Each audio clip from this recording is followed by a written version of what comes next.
Hello friends, हम सीख रहे हैं the Waste Land a poem by T S. Eliot. और फ्रेंड्स, इसके हम 3 सेक्शंस डिस्कस कर चुके हैं, हिंदी ट्रांसलेशन उनकी कर चुके हैं। और ये जो 4th सेक्शन है फ्रेंड्स, डेथ बाय वाटर, आज हम इसको डिस्कस करेंगे, इसको हिंदी में एक्सप्लेन करेंगे। और फ्रेंड्स, सबसे खास बात ये है कि ये जो सेक्शन है सबसे छोटा सेक्शन है। और इसमें इस सेक्शन की थोड़ी बैकग्राउंड की बात कर लें तो डेथ बाय वाटर, ये जो टाइटल है ये कहीं पर्टिकुलर जगह से नहीं लिया। और फ्रेंड्स, कई जगह इस तरह का टाइटल है, ये रेफरेंस हमें देखने को मिलता है। और इस सेक्शन में टाइरेसिस जो मॉडर्न मैन की थर्स्ट है, आज के आदमी की जो थर्स्ट है अर्निंग वेल्थ, किसमें, पैसा कमाने में, बिल्कुल ट्रेड और कॉमर्स के द्वारा, उसको वो कंडेम करते हैं। और वो कह रहे हैं कि जो आदमी पागल हो रहा है कॉमर्शियलिज्म के लिए, मटेरियलिज्म के लिए इस मॉडर्न सोसाइटी में, उसको वो धिक्कार रहे हैं। और इसके रेफरेंस में वो एक फिनिशियन मर्चेंट है फ्लेबस का एग्जाम्पल देते हैं। एक बार फ्लेबस ने शिप में अपने सामान को लादा और वो उसको सेल करने के लिए तैयार हो गया, समुद्र पार करके उसको जाना था। अचानक ही उसे जो गर्ल्स होते हैं, सी बर्ड्स होती हैं, उनकी आवाज़ सुनाई दी, जो एक वार्निंग थी कि आगे तूफान आने वाला है। लेकिन उसने उस नोटिस को इग्नोर कर दिया क्योंकि वो प्रॉफिट लॉस को बहुत ज़्यादा सोच रहा था।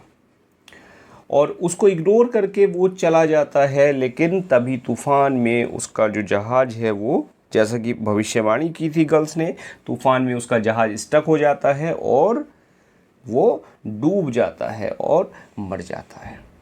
तो उस इंसिडेंट को यहाँ रेफरेंस करते हुए, जिक्र करते हुए यहाँ टी.एस. इलियट कह रहे हैं।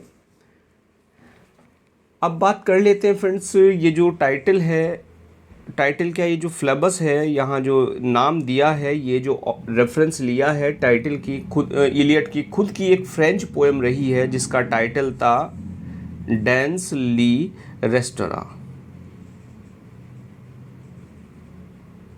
इससे ये जो रेफरेंस है, जो फ्लेबस है, ये ऑथर ने लिया है। Clear friends? तो चलिए अब इसको हम एक्सप्लेन कर लेते हैं। यानी और बात ये है कि यहाँ पर वो दोनों को, जो इलियट हैं, वो दोनों को ही धिक्कार रहे हैं। देखिए, जेंटाइल और ज्यू, जेंटाइल कहते हैं यहाँ कि जो नॉन ज्यूइश हैं, चाहे वो क्रिश्चियन हो या किसी दूसरे धर्म के लोग हों, और ज्यू कहते हैं यहूदियों को। वो सबको ही संबोधित करते हुए कह रहे हैं, यानी वो कह रहे हैं कि संसार में धन दौलत की जो आसक्ति रखने वाले ईसाइयों, यहूदियों, तुम टाइरियसिस उनसे कह रहा है, वो टाइरेसिस के माध्यम से टी.एस. इलियट यहाँ कह रहे हैं कि तुम यहाँ जो अपना शरीर रूपी जो जलयान है उसको संसार सागर में आगे बढ़ा रहे हो और वृद्धावस्था की दिशा की ओर देख रहे हो। अर्थात अपने भविष्य के लिए तुम चिंतित हो, लेकिन भविष्य की दिशा वह दिशा होती है जिधर जो मृत्यु रूपी तूफान है वो आता है।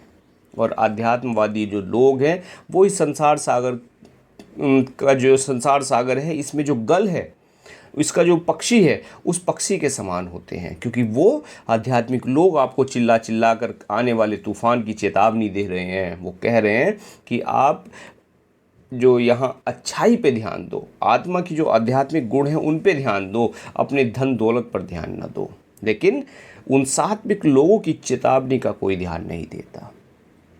Clear friends? तो देखिए क्या कहते हैं ऑथर, आगे बढ़ते हैं हम।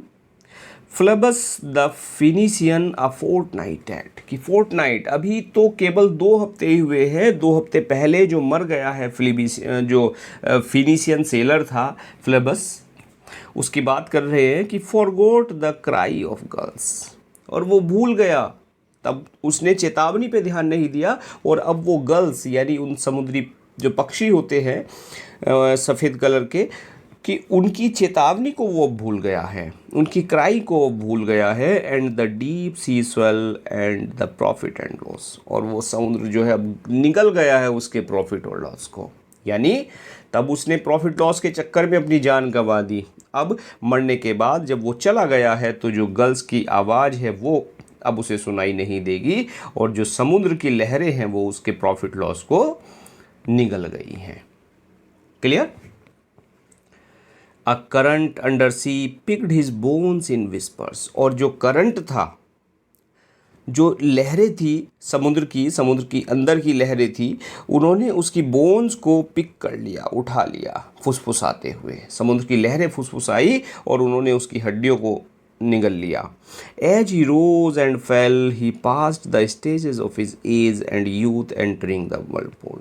और आगे रेफरेंस करते हैं, कहते हैं कि एज ही रोज, और मरने के बाद वो उठता है और उसने महसूस किया, he passed the stages of his age, कि जब वो मर गया, समुद्र की लहरों के अंदर वो डूब गया, उसके बाद उसकी आत्मा ने उसकी आत्मा उठी और उसने जो अपनी जो एज थी, यूथ था, अपनी जो उम्र थी, यानी अपनी जो बाल्यावस्था से लेकर जवानी तक की, वृद्धावस्था तक की जो स्टेजेस थी, उसने उनको महसूस किया कि उसने क्या किया पूरे जीवन, उसने उन चीज़ों को महसूस किया।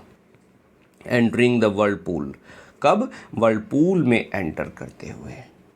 Clear friends? कि मर गया, मरने के बाद सब कुछ भूल गया, अब कोई लाभ हानि नहीं है, सी गर्ल्स, उनकी क्राई, प्रॉफिट लॉस, सब वो भूल गया, सब समुद्र निगल गया है।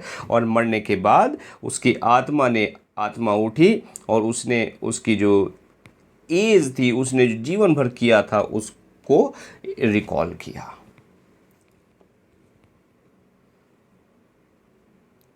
And Gentile or Jew, O you who turn the wheel and look to windward, consider Phlebas who was once handsome and tall as you। और अब वो संबोधित करते हैं किसको? ईसाइयों को और यहूदियों को। कहते हैं कि तुम संसार की जो भोग विलास है, धन दौलत है, उसमें तुम लिपटे पड़े हो, अब तुम उसे छोड़ दो, क्योंकि उस मृत्यु के जो भंवर है, मृत्यु के भंवर में तुम क्या करोगे? फंस जाओगे। और कि who turn the wheel and look to windward, कि जो तुम व्हील को ले जा रहे हो, देखो हवा की ओर देखो। और ये जो व्हील है, ये कहाँ जाएगा? तुम्हारा जो जीवन चक्र है, ये कहाँ जाएगा? जिस तरफ हवा बह रही है उस तरफ जाएगा। कंसीडर फ्लेबस, तुम फ्लेबस को देखो कि जो कभी जिंदा था और वो कभी हैंडसम और तुम्हारी तरह लंबा था, लेकिन अब वो इस संसार में नहीं है, यानी अब वो चला गया है। क्लियर?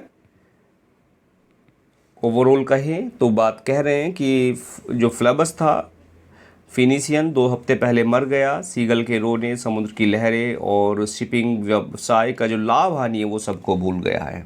समुद्र के नीचे एक धारा उसकी हड्डियों को खींचती है, वह उठता है, लहरों के साथ गिर पड़ता है और वो देखता है कि उसका जीवन उसकी आंखों के सामने कैसे गुजरा है, और फिर तूफानी भंवर में वो प्रवेश कर गया।